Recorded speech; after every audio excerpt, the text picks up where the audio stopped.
Hi, it's me, Kevin. I'm back with another video. Today I wanted to give a preview of what I do in Maplestory in 2022. Yes, it's that game with the shrooms and the slimes from your childhood. It is still alive. I've been playing on and off since I was a kid, and more recently been playing quite a bit with the drop of their patch Destiny. The Destiny patch basically reworked a lot of their oldest classes to be a lot more modernized. For those that don't know, Maplestory is a 2D side-scroller Korean MMORPG that launched in the early 2000s. It's had a significant impact on internet culture as well as the gaming industry, and is arguably one of the very first MMORPGs that implemented cosmetic microtransactions at a large scale, so you can thank them for that one. So here I am at the world select screen. I've already logged into my account, and now I get to choose the world that I want to go into. You may recognize the music, it's quite nostalgic. I don't think they've changed it ever since the game launched, so this is definitely a classic. Of the world here, the most popular one is definitely Reboot.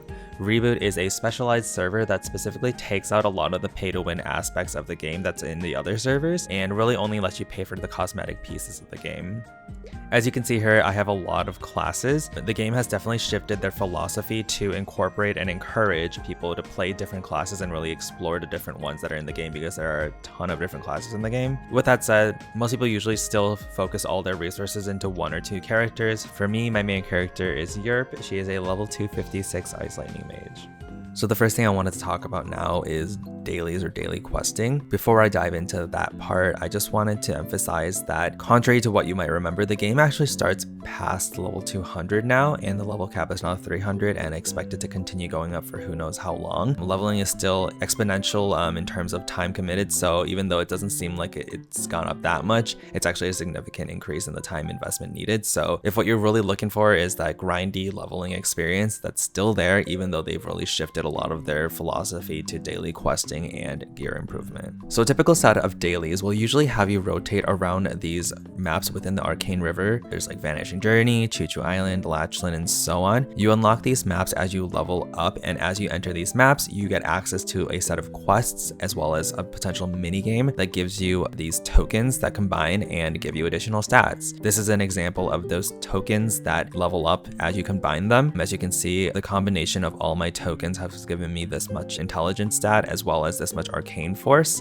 Really, they just want to make people have a reason to log on, because this is a pretty important part of progression in the game now, and really important to get into bossing parties. So to kind of give you an example of what this daily quest might look like in the map for Morass, the daily quest for today is collect 50 glittering powders. That's fine, I'll go ahead and do that quest. And now that I've accepted that quest, I can just go to a map that I know drops those items, and then I will walk around and kill these mobs and pick up the items that they drop. These daily quests are usually very straightforward and easy to do, so they're not difficult by any means, but they can be a little tedious over a long haul. My main tip if you're getting into the game is don't stress about the daily quests too much. Do them when you want to do them, but just remember that they'll be there the next day and the next day and the next day, and you can really take your time when going through the progression of the game.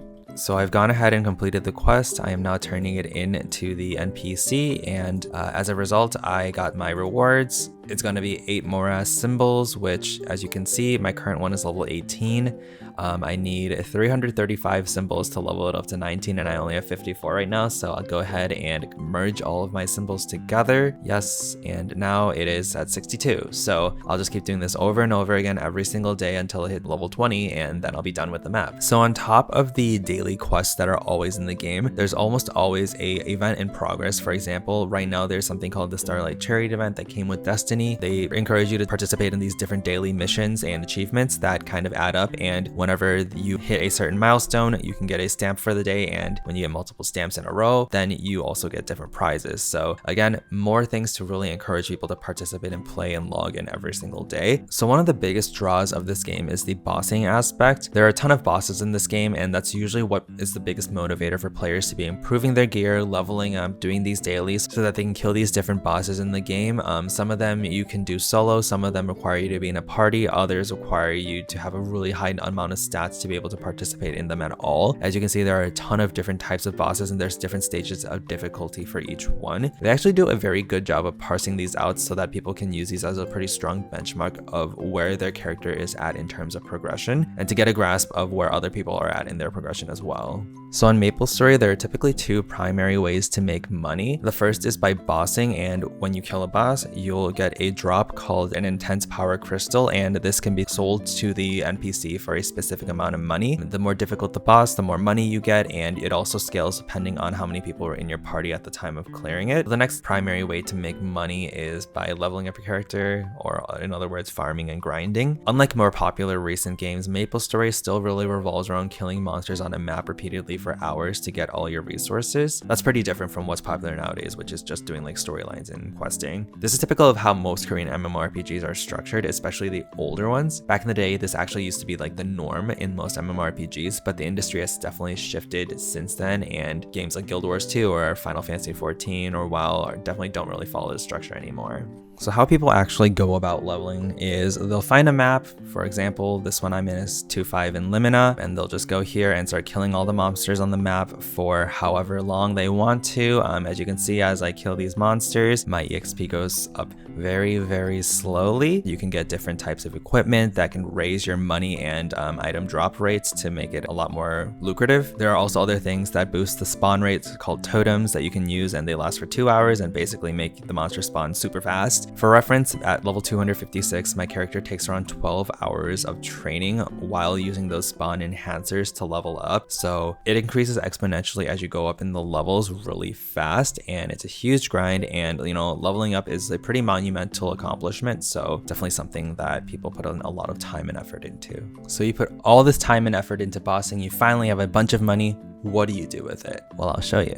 So Maplestory has a lovely habit of making every progression system in the game RNG based, or in layman's terms, luck based. No, really, every single thing in this game is based on luck. Some core boss drops that are necessary to efficiently progress in the game can take a really long time to get. For example, I've been running this one boss pap. I've done it 56 times, and you can only do it once a week, and I still haven't gotten a drop from it that I really need to be able to upgrade one of my equips. And there's some things that take an hour to run the content only for a 1% chance to actually get the item you need out of it, or less. And then once you get the gear, you need to do something called add a potential onto it, and the potential needs to be ranked up from like rare to epic to unique to legendary. Then once you get to legendary, you need to re-roll the stats until it's an optimal stat combination for your class. Of course, every single step of this requires something called cubes, which costs money, and each time you roll it, it's all like RNG based, so the money adds up very, very fast if you have really bad luck. And then that's the easy part. After that, there's Star Force.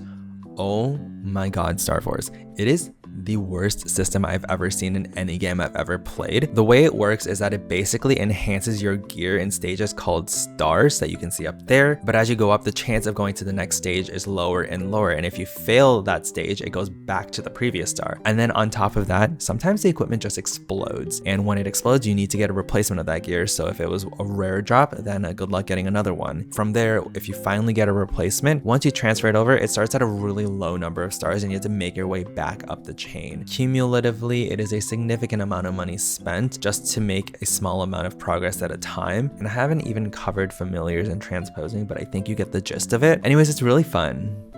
Okay, let's see if this will go to 20.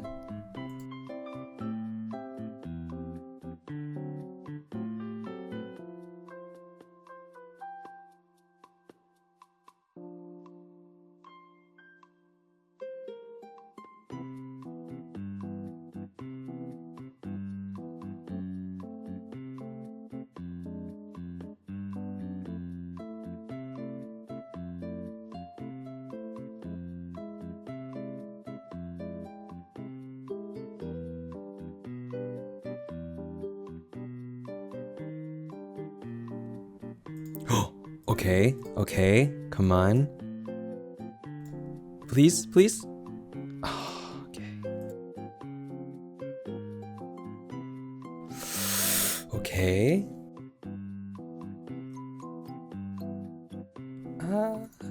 All right, after 11 bill, I went from 17 star to 17 star.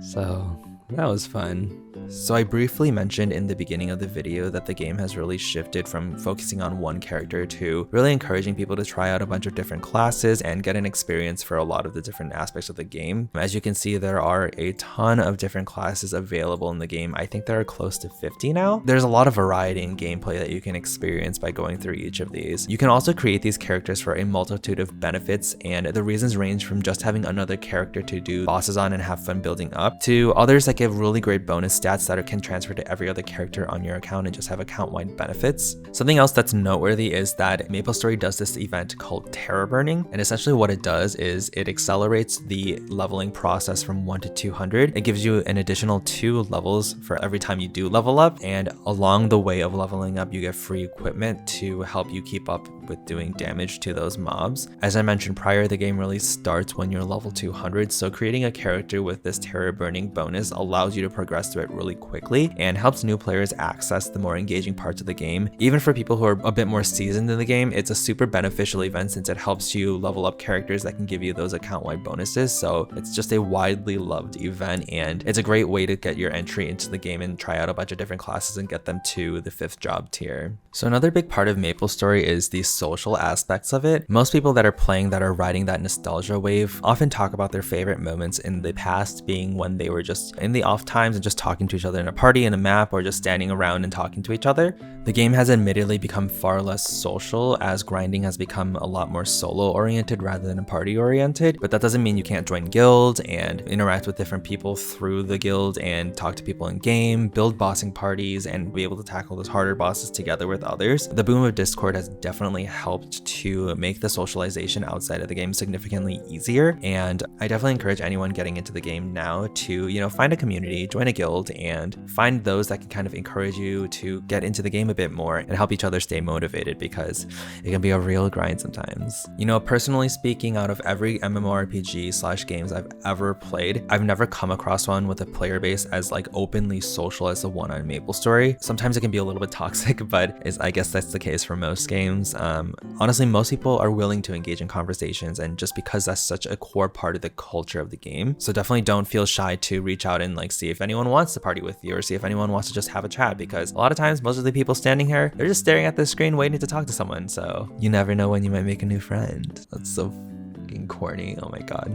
As a quick aside, there is a lot of really cute cosmetics in the game that you can buy with money if you're into that. It's led to an enormous amount of variety in character customization options, and honestly, it's pretty rare to come across 2 characters that are exactly the same in this game. There's an entire culture around this called Fashionstory, and there are a lot of big spenders in the game that are dubbed whales, so if you're into spending a lot of money in games for cosmetics, might be something you're interested in. Alright, so in conclusion, I think this game is still so fun. Even with all the gimmicks and the RNG and all the cons and it being really old, I still think there's such a cute charm to it that you can't really get anywhere else in the gaming world nowadays. As of the Destiny patch, I believe the player number has actually peaked for the first time since 2015, so it shows that this game still has a lot of longevity left in it if it's managed correctly. If you're looking for a game that is grindy, cute, social, progression focused, and overall just has that vintage side-scroller vibe, this might be the game for you, so I definitely recommend checking it out. Alright, so that's gonna be it for me. Thank you all for watching. Remember to eat a lot of food, drink water, stay safe, and I will see you all for the next one. Bye.